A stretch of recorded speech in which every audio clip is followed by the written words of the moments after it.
molar chemical potential, which is nothing but del G del N I, again at constant Tp, and the number of moles of every other component to be constant, right? So therefore, this is the equation that we had got. Now I would request someone, see I cannot see your faces, so I would request someone to simply express this equation. Just you had done it in the last class in terms of fugacity. Can you tell me? We'll start from this equation definitely, but I just like to see what is the equation expressed in terms of fugacity. So anyone?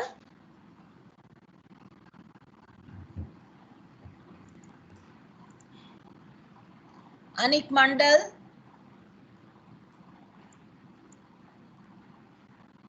Yes, ma'am. Yeah, in terms of fugacity, if you can help me out a little. Yes, ma'am. I'm thinking, ma'am. Thoda thinking. Okay, Jay, Bhavna. Yes, ma'am.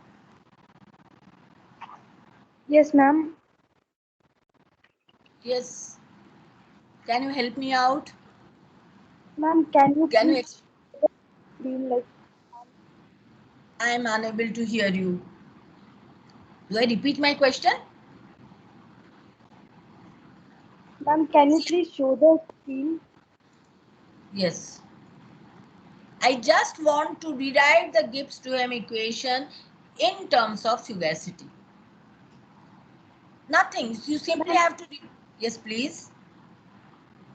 Ma'am, we can write mu I in terms of Fi. Perfect. Can you tell me the equation a little louder, if you can tell me, and then you can mute yourself. Ma'am, Very correct. we can Yeah, please. mu I minus mu I not equal to RT ln Fi by Fi naught. Perfect. But I'll tell you one thing. There's one request from my part. Let us start from the differential equation. Let us not start from the integrated form, because in the differential equation we can put the limits as per our requirements.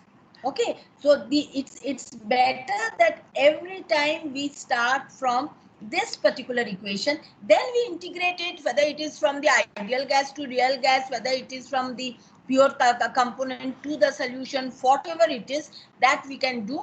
But every time we would like to express the equations in terms of the basic equation, okay, in terms of the equation which is written down in the differential form. Am I clear to all of you? Yes, ma'am. Achha, now the same equation what I have written down, I can write it down in terms of molar properties, yes or no? I can just rewrite it in terms of molar properties. What do I have to do for rewriting this equation in terms of molar properties? Can you tell me? Can anyone help me out by to rewrite this in terms of molar properties? We would rather use summation sigma mu I cap. I could not hear you. Anyhow, I think you have told this, isn't it? So therefore, all the capital letters become small alphabets and Ni becomes Xi, right? So therefore, this is in terms of the molar properties. Now, suppose I tell you to simply rewrite the equation in terms of excess molar properties. What do? This becomes SCDT. Just tell me if my writing is not legible or something. I think it is a little lighter, but if you can manage seeing it, I have no problems. So this is going to be in terms of excess molar properties, SCDT plus VEDP plus sigma Xi. In this particular case, it's more convenient to express it in terms of GI bar E equals to 0. Any confusions on this particular matter? Mu I is nothing but GI bar. Okay. So therefore, instead of this particular mu I bar, I can always write it as GI bar. Right? So therefore, in terms of excess properties, it is simply GI bar excess. Am I correct? Ma'am, there should be a minus sign. Yes. Yes, ma'am. Next to minus, it should be minus SCDT, right? Where? Minus SCDT plus Ma'am, VD. minus SDT. Yeah. Now it's all right, na? Sorry. Yeah. Now it's fine? But the Gibbs term equation is SDT minus VDP plus sigma Ni Yes, dμi, ma'am, right? exactly. It's Wait. SDT minus You VDP. and someone said minus SDT plus VDP. Plus No. It is sorry. Your friend only confused me. ma'am, So it yes. should be. Wait. Sorry.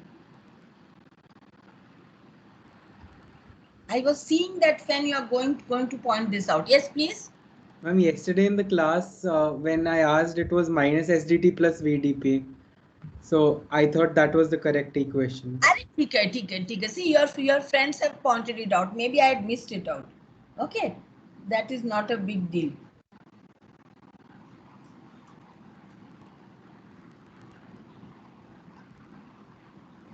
It all depends on how you're writing on fifth side. So now it is fine. Sorry, I'm very sorry about it. Take it. In fact, I was just waiting because today I understand you're a little more prepared. You must have done the problems, I believe. Anyhow, so now you tell me what is this Gi bar E equal to? Can you tell me? Yesterday only we had derived what is this equal to? What is Gi bar E equal to? Yesterday we had found out. Yesterday we had found the excess Gibbs free energy of the solution and the molar partial molar excess Gibbs free energy. What was the excess molar Gibbs free energy? Can you tell me in terms of gamma? RTLN gamma. This was the thing. Perfect. So this is RTLN gamma I, right? So in place of this, I can substitute it as sigma xi RT. Sorry, D ln gamma I. Can I do this? Yes or no? Now this whole equation I have written bearing T, P, everything. So therefore this when expanded, what does it give? It gives you R sigma xi ln gamma I dt plus RT sigma xi ln gamma I. Sorry. Xi d ln gamma I. Is it okay? This part, anybody, any doubts? I have simply substituted this equation in this particular form and then expanded this. Is it fine for all of you? Yes or no? Sneh? Yes, ma'am. Fine?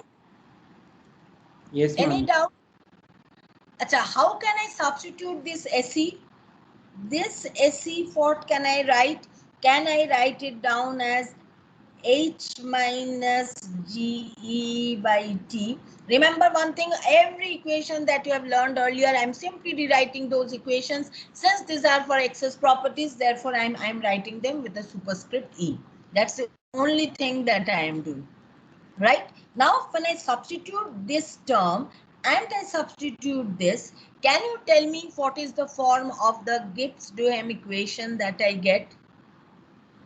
He by T dt minus VE Who is dP. this?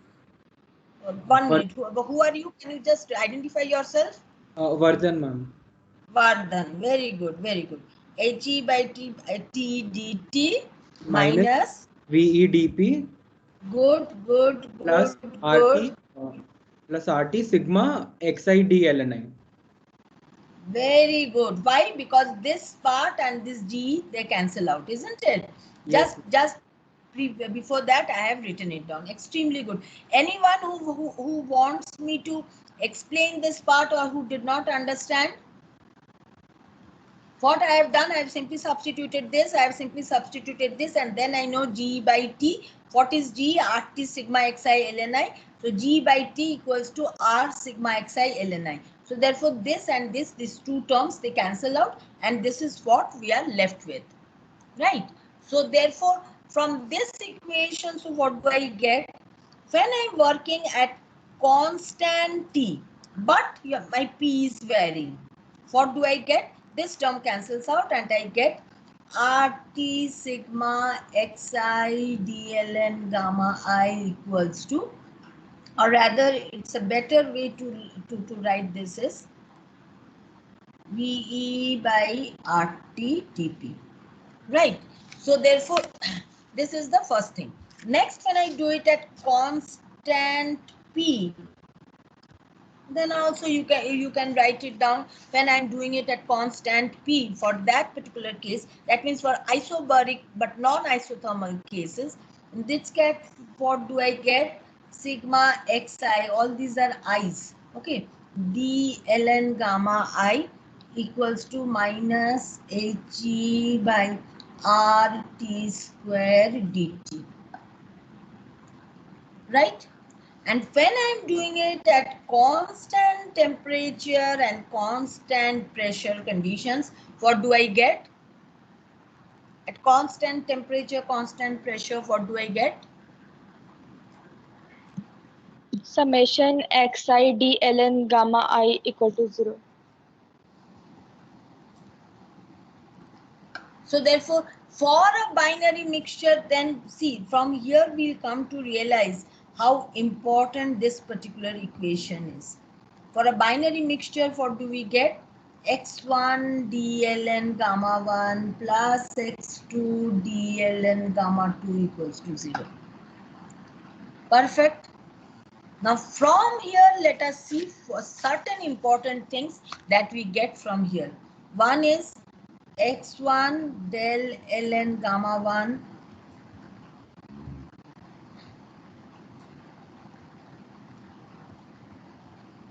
yes or no? From this, what do I get? Del ln gamma 1 del x1 equals to minus x2 by x1 del ln gamma 2 del x2. Agree with me? Anybody, any doubt still? Whatever I'm doing, everything is legible that I'm writing down? Yes. So from this equation, what do we get? From this equation, we get, look at this equation carefully. When x2 equals to 0, what happens? Can you tell me? When x2 equals to 0, what do we get? Can you tell me? Del ln gamma 1 del x1 equal to?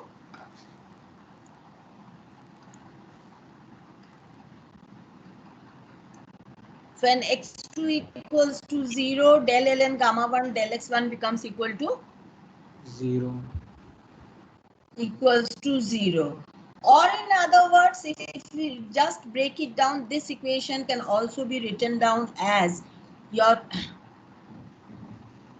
1 by gamma 1 del, sorry,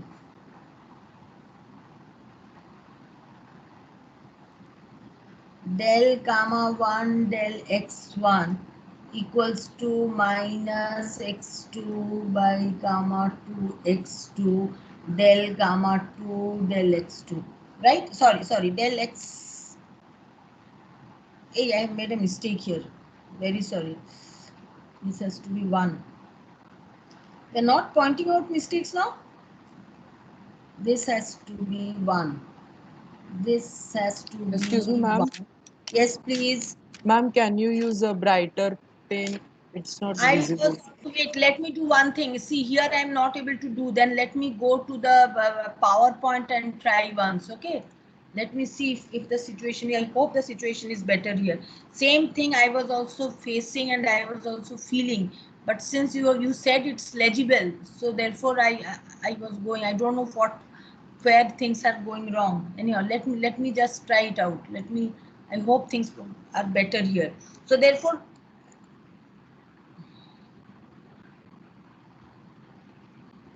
if my, I suppose it fails, then I have to just show you and do. I cannot do it.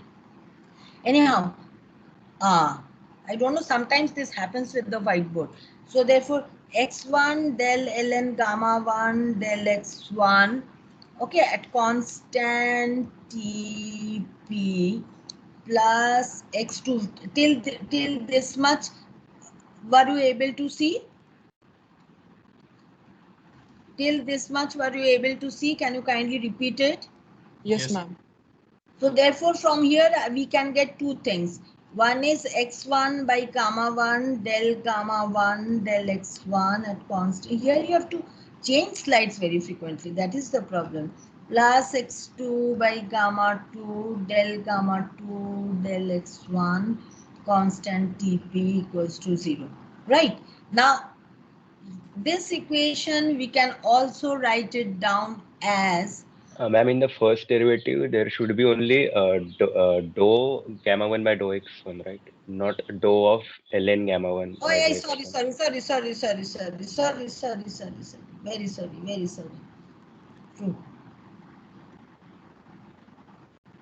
True. Very sorry. Achha, so from the first equation we can write it down as del ln gamma 1 del x1 at constant Tp equals minus x2 by x1 del ln gamma 2 del x1 at constant Tp. Can I write this down in this particular form? And from this particular equation, a similar way I can write del gamma 1 del x1, this is equal to minus x2 by x1 gamma 1 by gamma 2 del gamma 2 del x1 at constant Tp. This also has to be at constant Tp. Can I write it down, these two equations in this particular way? Yes or no? Yes, ma'am. Is this part clear? This equation and this clear? So therefore, from this equation, can you tell me at x2 equals to 0 or at x1 equals to 1, what do you get? From this equation, if you can, again I have to write down. See, PowerPoint is botheration. I don't know why sometimes my things do not work out. Del ln gamma 1 del x1 at constant Tp was equal to minus x2 by x1.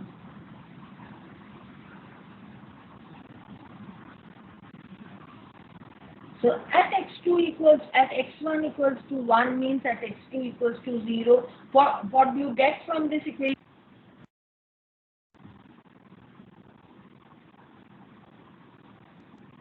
Come on, what will you get from this equation? When x2 equals to 0, what do you get? The right hand side becomes x1 equals to 0.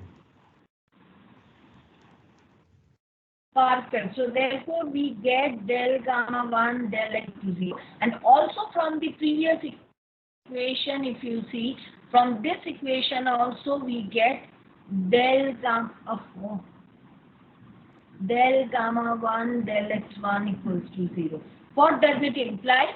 This implies that if you are drawing ln gamma 1 as a function of x1, then in that case, at x1 equals to 1 and x2 equals to 0, the slope of the curve, it's not only that gamma 1 tends to 1 at x1 equals to 1, curve also becomes horizontal here. In the same way, if you rewrite it, you are going to get that at x1 equals to 0, x2 equals to 1, del gamma 2 del x1 equals to 0, del gamma 2 del x1 equals to 0. So therefore, we find that the curves are something of this sort. It's not only that at x1 equals to 1, ln gamma 1 becomes equal to 0 and gamma 1 equals to 1, but for both the cases, the slope is also becomes horizontal under this particular condition. Now, this is the first thing that we get. The other thing that we get, suppose we plot ln gamma 1 as a function of x1, and we plot ln gamma 2 as a function of x1, we find that if ln gamma 1 is increasing with x1, ln gamma 2 has to decrease with x1. In the same way, we find that if we are plotting gamma 1 as a function of x1 and we find that this is an increasing function, then this is going to be a decreasing function, right? So based on that itself, the graphs which were shown to you yesterday, if you observe those particular graphs, yeah, this is one thing. Is this visible to you? Yes, ma'am. Yes, ma'am. Yeah, if you observe this, what do you find? You notice this. This is for a negative deviation from Raoult's law. This is for a positive deviation from Raoult's law. For both the cases, what do we find? When x1 becomes equals to 1, naturally your gamma 1 becomes equal to 1. And not only that, if you observe the curve, you find that the curve in this particular case is horizontal. Same thing for x1 equals to 0, you find that the curve of gamma 1 that becomes horizontal, and gamma 2 becomes horizontal and gamma 2 becomes equal to 1. And always you will find when the one is decreasing, the other is increasing. This particular case also, when one is decreasing, the other is increasing, right? So therefore, in this particular way only, the whole thing, this is the first big application of your Gibbs-Duhem equation. The other thing also for what we observe is that the variation of gamma 1 and gamma 2, they are not independent of one another. Okay, you cannot vary both of them independent of one another. They are functions of temperature. Sorry, they are dependent on one another, and accordingly, if you know one, you can find out the other. Suppose you know how gamma 1 varies with x1, you are in a position to predict how gamma 2 varies with x1. If you know gamma 1 at one particular x1, you will be in a position to find out gamma 2 at the same particular composition. Am I clear to all of you? Yes, ma'am. Achha, give me 2 minutes. My Vicom is creating a problem.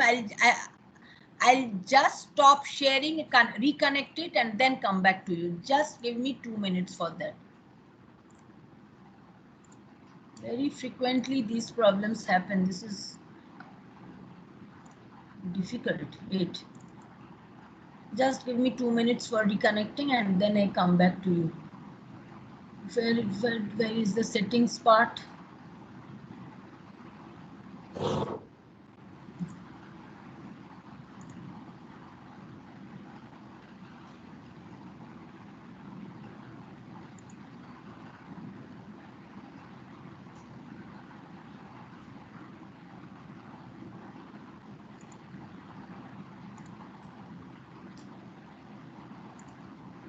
Yeah, so it has come off. So now I can once more start.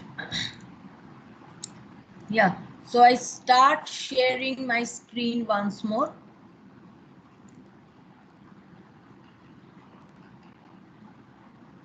Yeah, so therefore, so from here, the things which we have come to know is, the first thing is that if one increases, the other decreases. The slope of ln gamma 1 or gamma 1 as a function of composition approaches unity when the mole fraction becomes 1. And the other thing is, for a binary solution, say at constant t and p, what do I get? For a binary solution at constant t and p, just as I was mentioning, that we know x1 d ln gamma 1 plus x2 d ln gamma 2 equals to 0. So therefore, d ln gamma 2, say from x2 equals to 0 to some particular composition x2 equals to minus x2 by x1 d ln gamma 1. This goes from x2 equals to 0 to x2. So therefore, if you want to find out ln gamma 2 at any particular x2 minus ln gamma 2 at x2 equals to 0. So therefore, this is equal to 0 to x2. This 0 x2 equals to 0 means x1 equals to 1 minus x1 by x2 d ln gamma 1. So therefore, once if we can perform this integration, and if we know gamma 2 at x2 equals to 0, at x2 equals to 0 means it is an infinitely dilute solution. So for that case, gamma 2 star, which we say that is equal to 1. There is a relationship. I'll not be going into the details where you can predict gamma 2 from gamma 2 star. So once you can know this, you can predict gamma 2 at any particular composition x2. Am I clear to you? This, you remember, is going to be an extremely powerful tool, and the Gibbs-Duhem equation, it is extremely useful for playing with gammas, for finding out gammas under different conditions of composition, temperature, pressure, also to predict how gamma 1 and gamma 2 they vary with composition. For everything this is important, and finally this is important to come back to the Gibbs-Duhem equation. How do we how can we predict? One way is definitely you have got some particular insufficient data. From there, yesterday you must have seen you have plotted gamma 1 as a function of x1, you have plotted gamma 2 as a function of x2.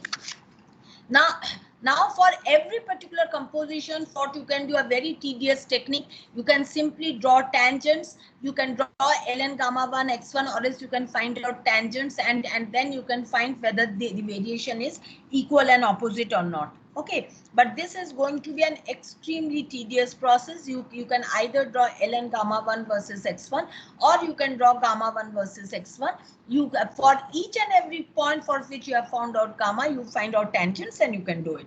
But definitely as engineers, we would not like to go for such a tedious process, right? So therefore, a better way of doing this is the integral test. Now, in the integral test, what do you do? In the integral test, okay. So in the integral test, I'll just create one more slide and try to do it. You simply combine the two gammas. How? We go for GE by RT, right? What is this? For a binary mixture, this becomes equals to x1 ln gamma 1 plus x2 ln gamma 2. Agree with me? No problems? Yes, ma'am. So therefore, what is this? If I take a differential, it's just x1 d ln gamma 1 plus ln gamma 1 dx1 plus x2 d ln gamma 2 plus ln gamma 2 dx2. Yes, I can write it in this particular way. Now from Gibbs-Duhem equation, what did I get? If you can see the Gibbs-Duhem equation, which was very vague here. From the Gibbs-Duhem equation, what was the final? This was the final equation that I had got. Remember, this was the final equation that I had derived. So therefore, from this particular equation, what do I get? I get sigma xi, or rather this one, xi dln gamma I, this is equal to minus he by rt squared dt plus ve by rt dp. I had got this. So for a binary system, what can I write? I can write x1 dln gamma 1 plus x2 dln gamma 2 equals to minus he by rt squared dt plus ve by rt dp. I can write it down in this way. Now if I substitute here this equation here, so x1 dln gamma 1 plus x2 dln gamma 2, instead of these two I can simply substitute with this equation, or in other words, what do I get? Then in that case I get dge by rt, this is going to be ln gamma 1 by gamma 2 dx1 minus he by rt squared dt plus ve by rt dp. Yes or no? Yes or no? Yes, ma'am. You have replaced Anybody else? dx2 by 1 minus dx1. Okay, ma'am. What is it? Yes, ma'am, it is correct. Yeah. This dx1 is equals to minus dx2. Okay, from there I have got. For everybody, this part is fine. Anybody who wants me to repeat any part? Shivai Dikshit, Shaman Pal, Soham, Shubhajit, Tanmay. Is it fine for all of Ma'am, you? ma'am, how you wrote G by RT is equal to x1 ln gamma 1 plus x2 ln gamma 2? I didn't get that first line. Hey, this one you did not get. Okay, this one I have derived it. This one I have been deriving. Achha, here I don't have the derivation. This equation I had derived it. Rather, I had derived it yesterday. And this equation we are writing it. See, GE equals to RT sigma xi ln gamma I. If you remember, yesterday we had derived it, right? Yes, ma'am. Yes, ma'am. Just refer to the, I understand there are a lot of equations. These two equations, please try to remember. One is GE equals to RT sigma xi ln gamma I. The other equation is GI bar E equals to RT ln gamma I. These are the only two equations that you need to remember. Not remember, you can derive it. Need not remember, but these two equations are important, right? So therefore, is it fine for all of you? Yes, ma'am. Shubhajit Bagh, Varun Balakrishna, Yes, ma'am.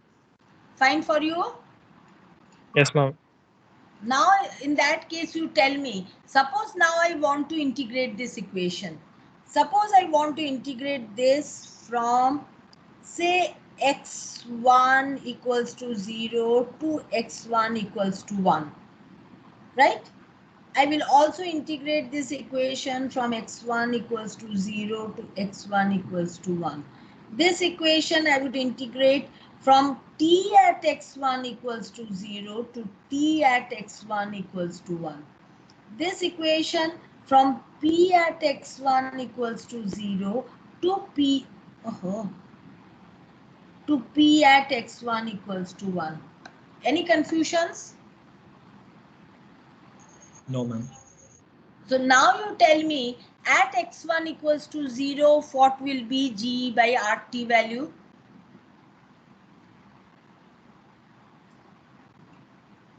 What will be the value of the excess Gibbs free energy 0. at x1? What will be the value of G by RT at x1 equals to 1? 0. Yes, and 0. So therefore, what happens to the integral on the left-hand side? 0. So therefore, now can I write it down as this particular equation? If I can write it down as integral x1 equals to 0 to x1 equals to 1 ln gamma 1 by gamma 2 dx1. What is this equal to? This will be equal to your t at x1 equals to 0 to t at x1 equals to 1 he by rt square dt minus integral p at x1 equals to 0 to p at x1 equals to 1 ve by rt dp. This forms the basis of the thermodynamic consistency test. So therefore, at constant T and P, suppose you want to give, then what do you get? You simply, there is a graph, you plot this graph as a function of x1. This side you put ln gamma 1 by gamma 2, right? And you plot it from x1 equals to 0 to x1 equals to 1. And then you find out, see, this will, graphs are usually something of this sort. You find out the area under the curve and you see whether this is going to be 0 or not. If it is 0, then your equation is thermodynamically consistent. Normally, what we have, there can be some variations in pressure and temperature, but since these integrals, they are not very well known. So for most of the cases, we assume that even if there is a narrow variation of temperature and pressure also, we assume that more or less these are independent of temperature. Particularly remember one thing, gamma, since it is a liquid phase property, therefore gamma, it is not a function of pressure.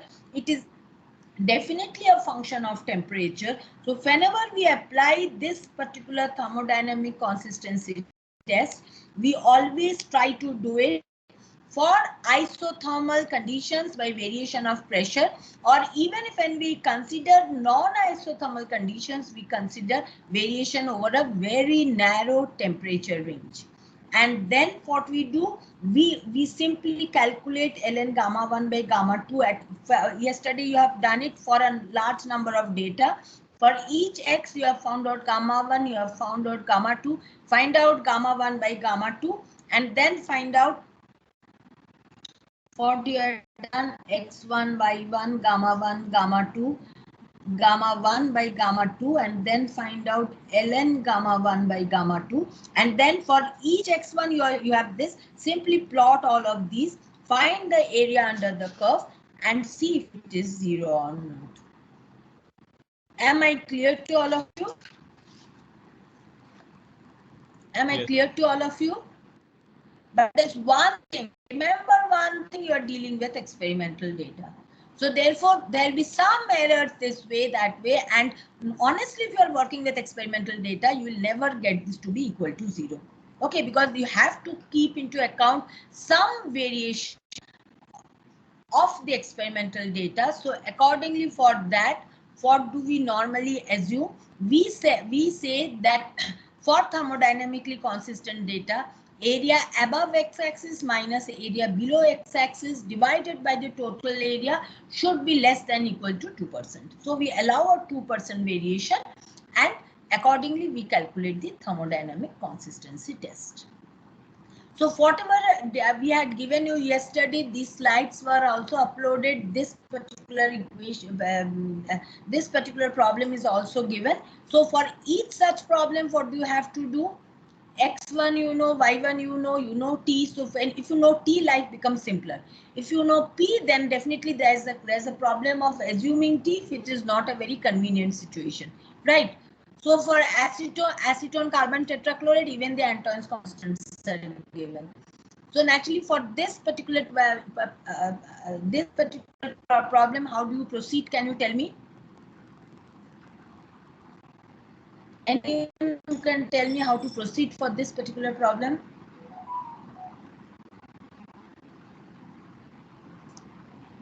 I understand you had done at least 1 or 2 problems of among the problems that had been uploaded yesterday. Yes, please. Like for the particular T, we will find P-sat. Perfect. Like P1 sat and P2 sat. Perfect. And after finding P1 sat, your name please. Your name please. Vardhan, ma'am.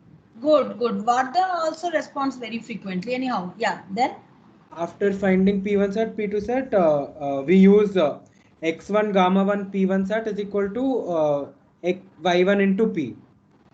And this from is the that equation that we use, isn't it? Yes, ma'am. From that we'll get gamma 1 and gamma 2, and then we'll use whichever equation they've asked for and find the constants. Perfect. And then after you have found the constants, then after that, anyone other than Vardhan? After you have found out the constants, what do you do?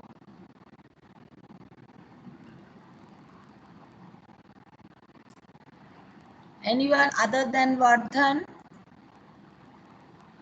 Somil, Shubhajit, Suvada, Rishi? Tanmay. Ma'am, we will find ln gamma 1 and ln gamma 2 from those constants in terms of x1 and plot ln gamma 1 by gamma 2 versus x1. Oh, wait. Yeah, that you can definitely do. You can definitely find out ln gamma 1, ln gamma 2, and then you can not exactly that. You can find out gamma 1 by gamma 2. Then you find out ln gamma 1 by gamma 2, and then you plot it as a function of x1, and then you find the data. That is fine. But after you find that it is thermodynamically consistent, then after that, what do? You use those A and B. See, the first thing before doing this, from gamma 1, gamma 2, you have found out A, B or whatever constants for Van Laar and 3-Margulis equation. After that, you are going to use those particular constants to generate gamma at other temperature values, isn't it? And then from there, you generate the entire TXY and PXY data.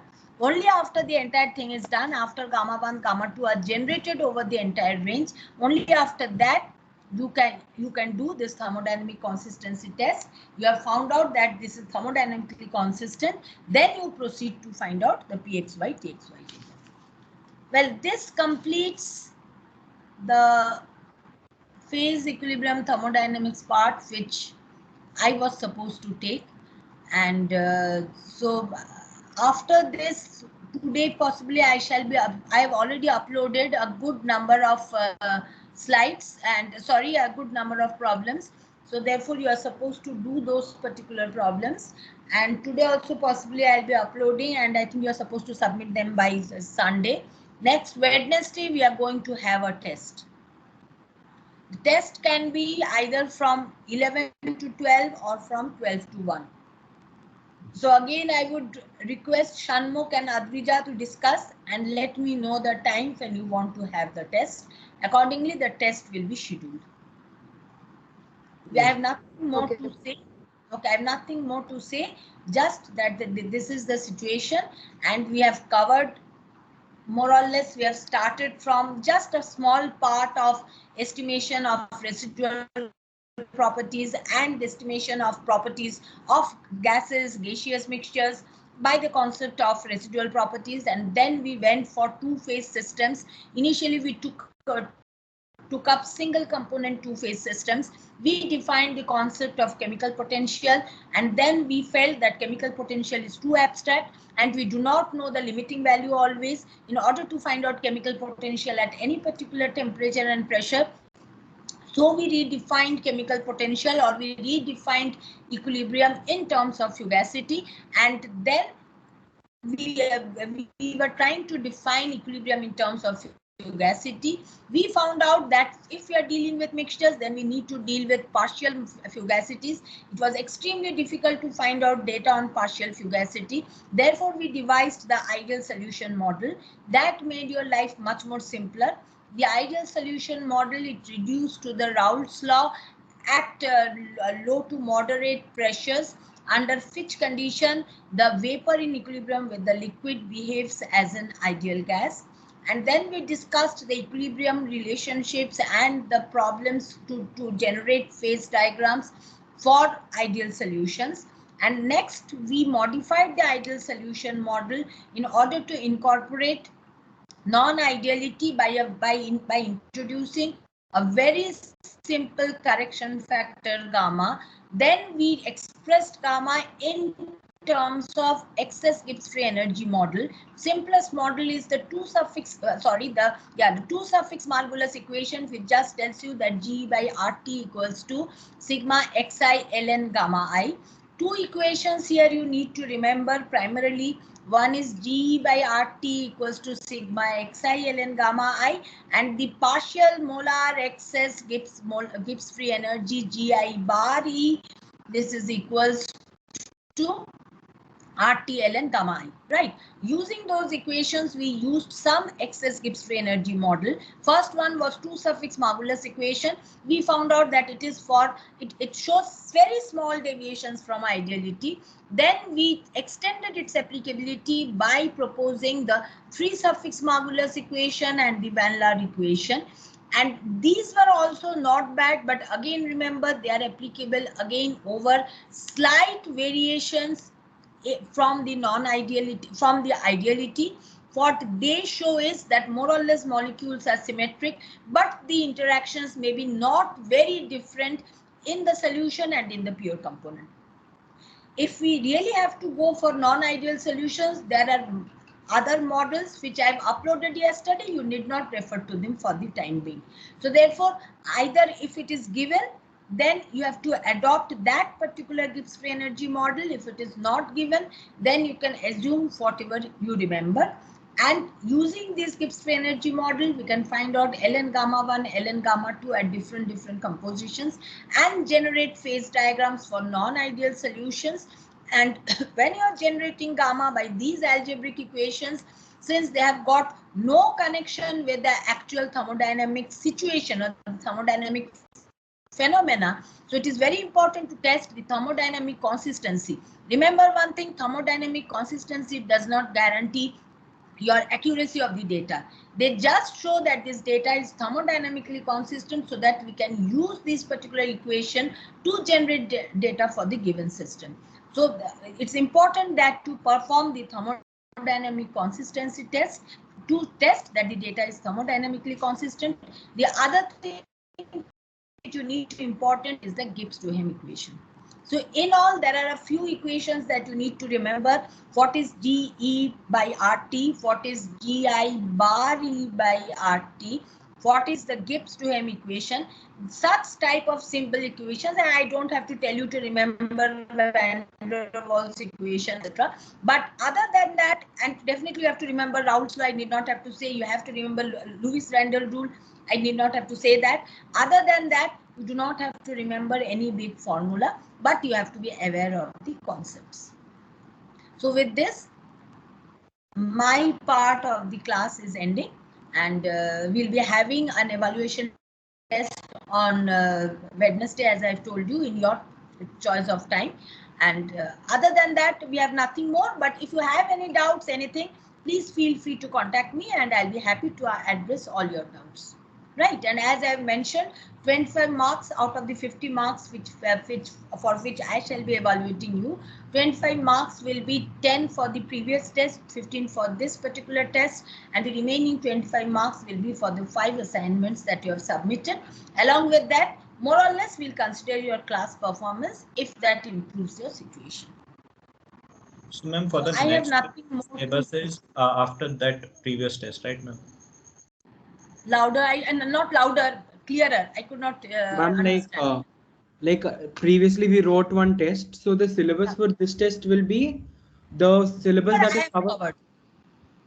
Whatever part I have covered after mid-sim. Okay, ma'am. Okay. Definitely, it is going to be an open book, open notes, everything open. So there's nothing to tell about it. Any other questions I would like to address? Ma'am, there is a request that during exam, due to improper internet connectivity, it is not possible for us to submit our answer scripts within 1 hour. So please give us at least 5 minutes extra for scanning and uploading. Yeah, 5 minutes extra I can give. Okay. I'll try to see if I can do it through Moodle or something. That is what I was thinking. Only problem is there, suppose you have written the answer correctly, but the spelling is wrong, then also they give you 0. So this is the only problem which I was facing. Let me see. Yeah, 5 minutes extra if you want. Whatever be the allotted time. If it is one hour, you get 1 hour 5 minutes. If it is 55 minutes, you get 60 minutes. That much can be given. Definitely this much I'm going to consider. Anything else? Any other doubts regarding anything? Questions will be more or less not huge problems, what I believe. I do not know. Possibly I have not set the question yet. I have not even thought about the question. After today's class, I'll sit, but I'll try to see that more or less the questions, your concepts, etc. are tested. That is what I would like to emphasize upon. But till now, I have not made the question, so I cannot tell anything about it to you at the moment. Any other questions, anything which you would like to get clarified?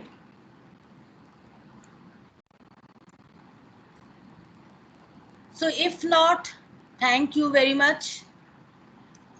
Thank you, Although ma'am. it was virtual, I could not see you. I could not understand your body language. I could not see you when you were poking your friends or you were making some naughty things in the class. Nothing I could see. So virtually it was just in front of a screen that I have been speaking. And so it was thank you for your cooperation, and for any doubts I am there. Okay. Yes, ma'am. Thank you, ma'am. Thank you, ma'am. Anybody who has doubts can just stay back and the others can leave. I'll take about